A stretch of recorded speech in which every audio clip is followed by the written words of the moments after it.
তোমাদের বৃত্ত চ্যাপ্টারের গুরুত্বপূর্ণ পাঁচটা এমসিকিউ বুঝাবো। প্রথম প্রশ্ন, কোন বৃত্তের উপচাপে অন্তর্লিখিত কোণ?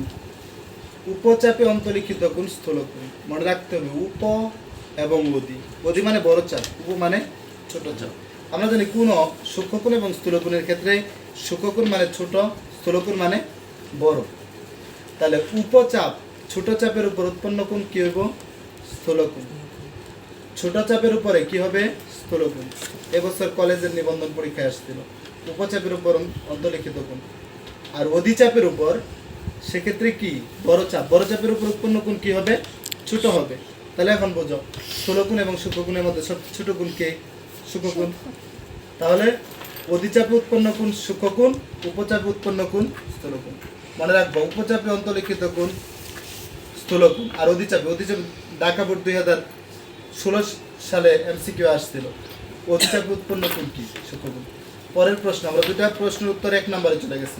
2-3 নম্বর প্রশ্ন, কোন বৃত্তে একই চাপের উপর দণ্ডায়মান কেন্দ্রস্থ কোণের মান x + 60 এবং বৃত্তস্থ কোণের মান x + 5 হইছে x এর মান কত?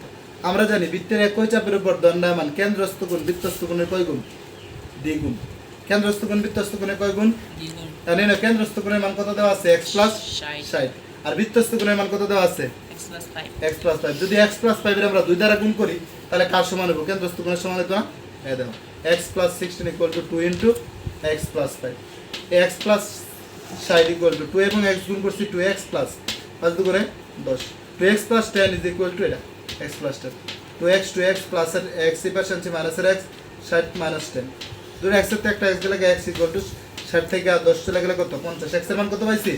50। এখন আমরা 4 নম্বরে চলে যাব। অর্ধবৃত্তস্থ কোণ সমান কত? আমরা এই যে একটা বৃত্ত অঙ্কন করছি। বৃত্তের ব্যাস বৃত্তের সমান্তরাল অংশে বিভক্ত করছে না? তাহলে অর্ধেক বৃত্তের উপরে উৎপন্ন কোণ কি? সমকোণ। মনে রাখতে হবে অর্ধবৃত্তস্থ কোণ সমান সমকোণ। সমকোণ মানে কত ডিগ্রি? 90 ডিগ্রি। তাহলে অর্ধবৃত্তস্থ কোণের মান কত ডিগ্রি?